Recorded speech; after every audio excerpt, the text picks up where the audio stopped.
Welcome to the beer tier. How are we all today?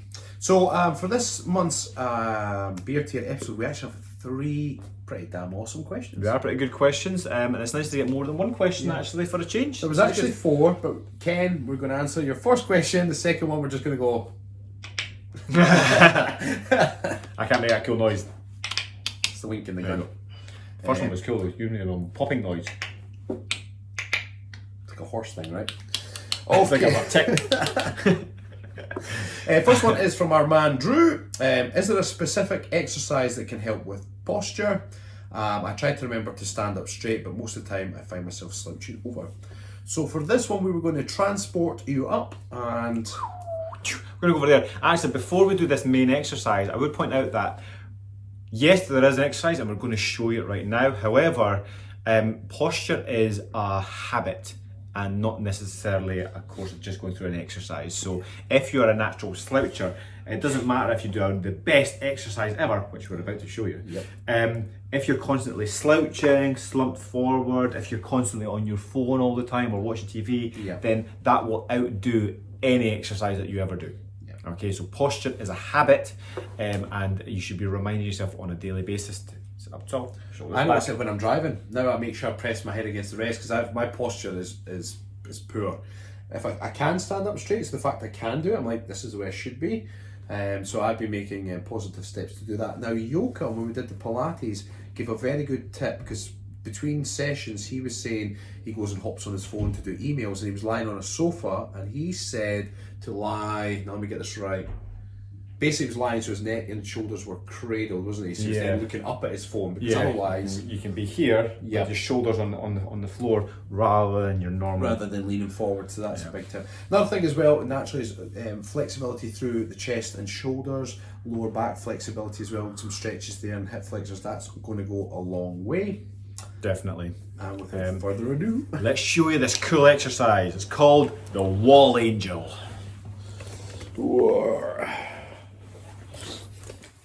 Steve's about a master at this one.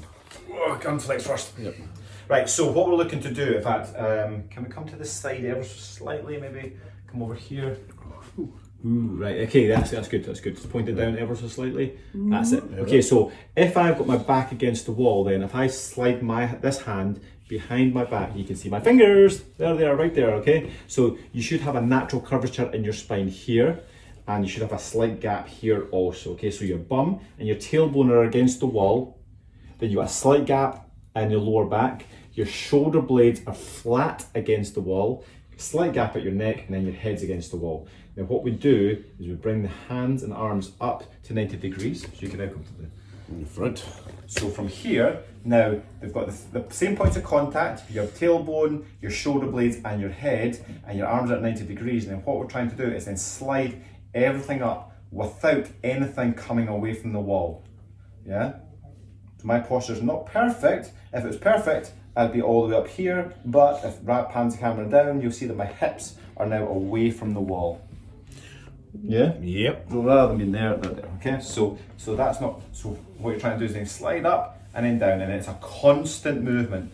So again, if the wall was covered in snow, I'd be making a snow angel. This is the wall angel. So we just kind of come up and down, and just by maintaining all those points of contact, your tailbone, your shoulder blades, your head, your elbows, your wrists, and then your sort of knuckles, what you're doing is then you're activating all these back muscles and you're stretching out the chest and the shoulders, and that can be a very nice way. When you come away from it, you're like, yeah, I've got good posture.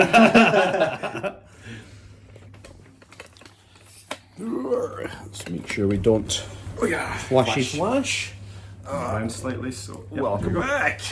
So, Drew, we hope that has helped in some shape or form. Next question. So, Ken, this is your first question. Again, we're not going to say your second question, but your first one. Where does it go?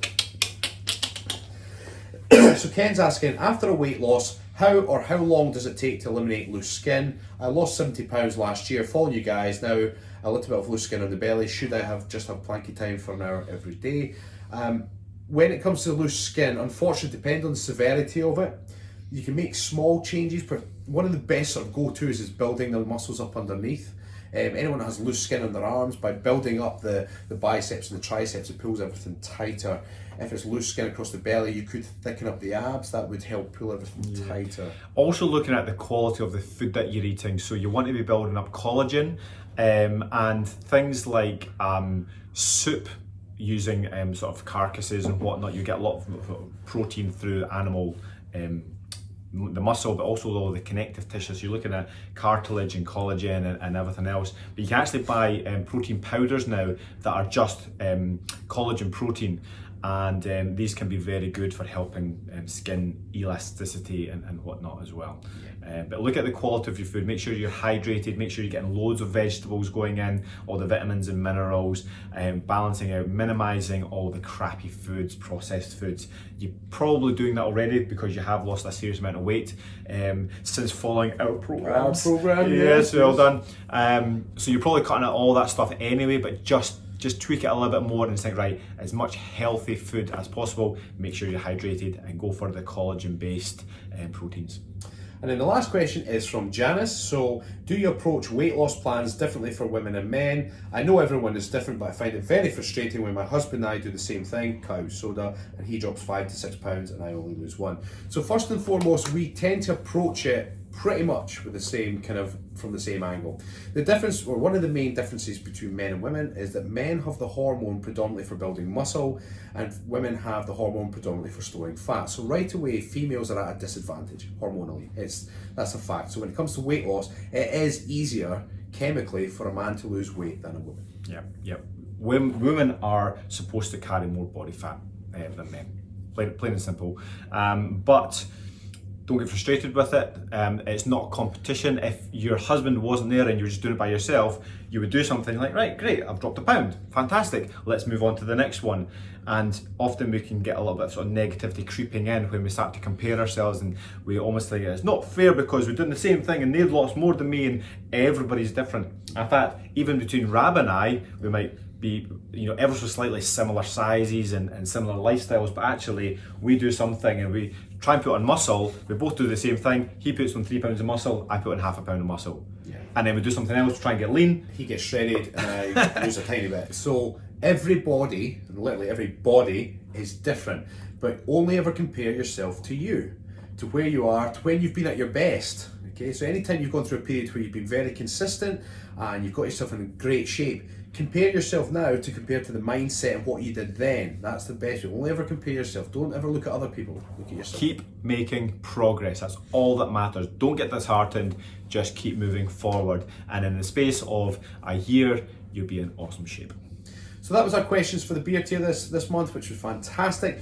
If you want to post questions for the beer tier, you go to patreon.com/the Kilted Coaches, our channel patrons who pledge and support the channel at that particular tier. Fire the questions into a post which goes out on the 25th of each month, and we do our very best to answer them in a bespoke video just like this.